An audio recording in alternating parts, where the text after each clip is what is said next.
As you are already aware कि force allocation has been done, तो आपका जिन भी कैंडिडेट्स का जो फोर्स एलोकेट होना था वो हो गया। इसमें से कुछ कैंडिडेट्स का डाउट था, तो उससे संबंध में मैं डिस्कस कर रहा हूं। और कुछ का ये था कि टॉप 100 जो रैंकर हैं उनको क्या मिला। कुछ और ये इश्यूज था। फॉर एग्जांपल एक इशू ये था कि रिजल्ट में देखोगे, जब रिजल्ट आया था तो 187 कैंडिडेट्स का दिया गया था रिजल्ट, लेकिन फोर्स एलोकेशन वाले में देखोगे कि 186 कैंडिडेट का ही फोर्स एलोकेट किया गया है। तो उसमें क्या हुआ है कि एक कैंडिडेट जिनका रैंक 180th रैंक था, यानी कि चंचल, तो चंचल का क्या हुआ कि उनका डेट ऑफ बर्थ देखोगे तो 97 है। तो जो आपका जो एक सर्विसमैन का क्राइटेरिया है, एक सर्विसमैन कोटे में वो क्वालिफाई थे, तो एक सर्विसमैन क्राइटेरिया वो शायद क्वालिफाई नहीं कर पाए होंगे जो रिक्वायरमेंट है, क्योंकि इन जनरल देखोगे फोर्स जो एक सर्विसमैन वाले होते हैं उनका एज ज्यादा होता है, और इनफैक्ट एज के कारण ही कैंडिडेट नहीं मिल पाते हैं। तो उनका देखो कि डेट ऑफ बर्थ आपका 1997 है, तो शायद वो जो मिनिमम ड्यूरेशन ईयर्स का होता है जॉब का, तो वो फॉर्म भरने के वक्त वो भर दिए होंगे, उनका रिजल्ट आ गया होगा, लेकिन फिर बाद में शायद वेरिफिकेशन में जो भी एग्जैक्ट कॉज तो मैं नहीं बता सकता हूं, क्योंकि मैं उस कैंडिडेट को नहीं जानता हूं, तो मैं कह नहीं सकता हूं। लेकिन जो ये सिचुएशन है, ये आपका जो डाउट था, ये है कि 180 रैंक वाले का कैंडिडेट का इसमें नहीं है, ठीक है।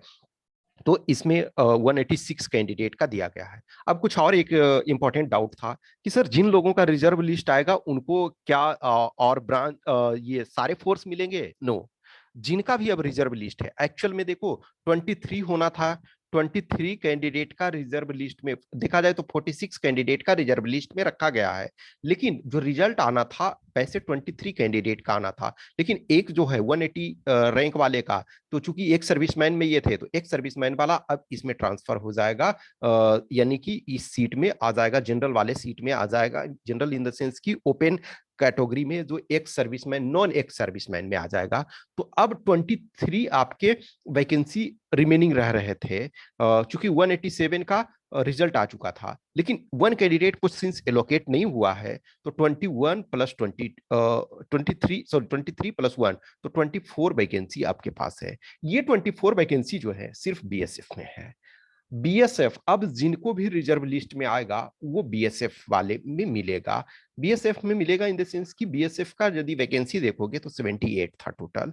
अब 78 वैकेंसी में अभी जो फोर्स एलोकेशन कितने को हुआ? 54 का हुआ है। तो जब 54 का हुआ है, इसका मतलब है कि 24 वैकेंसी जो है बीएसएफ में है, और बाकी में फॉर एग्जाम्पल यदि देखोगे सीआरपीएफ में 13 वैकेंसी था, 13 को एलोकेट हो गया है। सीआईएसएफ में 69 वैकेंसी था, 69 को एलोकेट हो गया है। ओके, आईटीबीपी में 21 वैकेंसी था, 21 एलोकेट हो गया है। एसएसबी में 29 वैकेंसी था, 29 एलोकेट हो गया है। तो एक्सेप्ट बीएसएफ सबको एलोकेट हो गया है, तो 24 वैकेंसी रिमेनिंग है, और 24 आपके बीएसएफ में रिमेनिंग है। तो दोनों वो यानी कि जो कैंडिडेट अब आएंगे वो बीएसएफ में जाएंगे। हाँ, अब हो सकता है इन मीन टाइम कुछ रिक्वायरमेंट किसी का हो तो वो डिपेंड करता है, लेकिन आप ये अभी मान करके चलो कि 21% का आपका सिलेक्शन अभी होना बाकी है। ओके, सो होप कि आपका मई एंड में किसी मई में मान के चलो कि एंड तक शायद रिजर्व वाले का आ जाना चाहिए। सो बी होपफुल।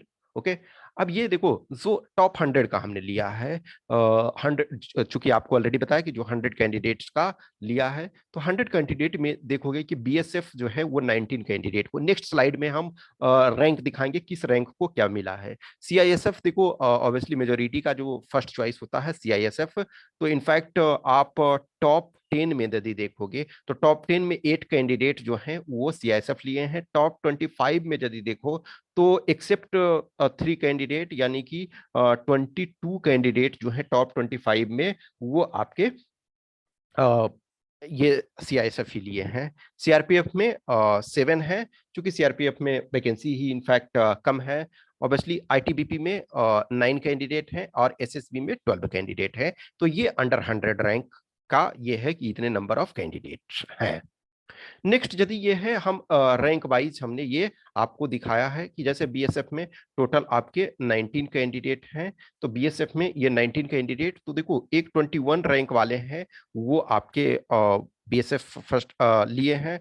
और उसके बाद देखोगे इनफैक्ट आप 78 रैंक से ले देखोगे, यानी कि टॉप 50 में आपके 2 ही रैंक हैं, और बाकी 17 रैंक जो टॉप 100 वाले में, तो 17 जो हैं इनफैक्ट वो सारे के सारे, दैट मींस ये हर कोई का, किसी का भी एक तरह से फर्स्ट चॉइस नहीं था, ये second, third, fourth, fifth whatsoever choice था, ये इस अनुसार से मिला है। अब देखो सीआईएसएफ में इनफैक्ट जो टॉप 10 में देखो, तो थर्ड और फोर्थ रैंक जो है वो आईटीबीपी लिए हैं, अदरवाइज टॉप 10 में सारे, इनफैक्ट टॉप 25 में से देखोगे तो सारे कैंडिडेट एक्सेप्ट 3 कैंडिडेट्स मिले हैं। अब इनफैक्ट देखोगे कि अंडर 50 में मेजोरिटी कैंडिडेट जो हैं वो इसमें है। अब इनफैक्ट देखोगे कि इसके बाद वाले फिर जो हैं, तो ये सब ओबीसी वगैरह और डिफरेंट कैटेगरीज वाले को मिला है। अब सीआरपीएफ में देखोगे कि जो बेस्ट रैंकर है 40 रैंक वाले लिए हैं, आईटीबीपी में थर्ड एंड फोर्थ रैंक वाले लिए हैं, उसके बाद फिर डायरेक्ट 30। एसएसबी में भी देखो 35 रैंक, 36 रैंक, उसके बाद एक तरह से सो ऑन। तो फिर देखो इनफैक्ट 65 से 100 के बीच में कोई भी ये नहीं है, फिर उसके बाद जो है वो आपके उसके बाद वाले रैंक वाले हैं, ठीक है।